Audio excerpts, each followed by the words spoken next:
శ్రీమాత్రే నమః. మరో 2 రోజులలో మేషరాశి వారి జీవితంలో వచ్చే కీలక మార్పులు ఇవే. మేషరాశి వారి జీవితంలో మరో 2 రోజుల్లో జరగబోయే ఆ మార్పులేంటి? ఇంకా ఊహించని సంఘటనలేవో ఈరోజు ఈ వీడియోలో చూసి వివరంగా తెలుసుకుందాం. అంతకంటే ముందు ఈ వీడియో కనుక మీకు నచ్చినట్లయితే లైక్ చేయండి, షేర్ చేయండి. అలాగే మరెన్నో ఇలాంటి ఆధ్యాత్మిక విషయాల కోసం మన ఛానల్ని సబ్స్క్రైబ్ చేసుకోండి. ఇంకా విషయంలోకి వెళ్తే, అశ్విని నక్షత్రం 1, 2, 3, 4 పాదాలు, భరణి నక్షత్రం 1, 2, 3, 4 పాదాలు మరియు కృత్తిక నక్షత్రం 1వ పాదంలో జన్మించిన వారు మేషరాశికి చెందుతారు. మేషరాశి వారికి శని లాభస్థానంలో సంచరించడం వల్ల మరో 2 రోజుల్లో మీరు అనుకున్నటువంటి ముఖ్యమైన పనులను పూర్తి చేస్తారు. కొంతమేర శ్రమ కలిగినప్పటికీ కూడా విజయం సాధిస్తారు. మేషరాశి వారికి రాహు యొక్క ప్రభావం చేత ఈ సమయంలో కుటుంబంలో కలహాలు, కష్టాలు అధికంగా ఉంటాయి. అనుకూలమైనటువంటి శని ప్రభావం చేత వృత్తి, ఉద్యోగ, వ్యాపారాలలో సత్ఫలితాలుంటాయి.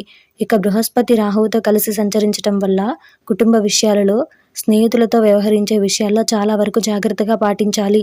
వేదనలు, ఆందోళనలు పెరిగేటటువంటి సూచనలు అధికంగా ఉన్నాయి. మీ చుట్టూ అనేక రాజకీయాలు ఇలాంటివి జరిగే సూచనలు కనిపిస్తున్నాయి. ఇంకా గృహంలో మంగళకరమైనటువంటి వాతావరణం ఏర్పడుతుంది. ఉన్నత ఉద్యోగం వృద్ధి చెందుతుంది. ఇంకా కుటుంబ విషయాలు ప్రోత్సాహకరంగా ఉంటాయి.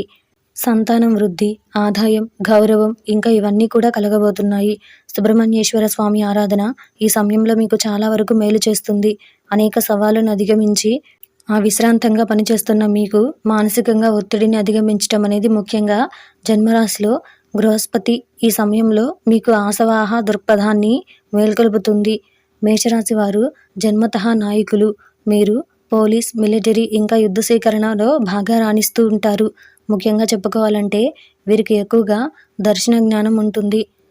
ఆలయంలో పూజలు, పెద్దలు, మీ తల్లిదండ్రులు ఇంకా ఆధ్యాత్మిక వ్యక్తుల పాదాలను తాకి వారి నుంచి ఆశీర్వచనాలు తీసుకోండి.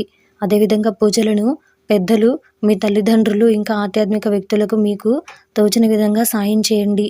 ప్రతి నెల సుందరకాండ పారాయణం చేస్తే మీ జీవితంలో మంచి ఆరోగ్యం, శ్రేయస్సు లభిస్తుంది. ఇక శనివారాల్లో ఆలయాల్లోని పురోహితులకు బెల్లం, నల్ల నువ్వులు దానం చేయండి. మీ ఇంట్లో కానీ లేదా మీ కుటుంబానికి చెందిన భూముల్లో కానీ ఎప్పుడు కూడా మీరు మీ చేతితో నిమ్మ చెట్టును నాటొద్దు. మీరు ఎవరి దగ్గర నుంచి కూడా ఏ వస్తువులు ఉచితంగా స్వీకరించొద్దు.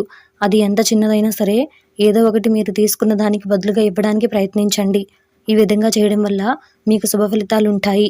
ఇక మేషరాశికి చెందిన వారు ఎరుపు, గోధుమ లేదా తెలుపు రంగులు అదృష్ట రంగులుగా పరిగణించవచ్చు.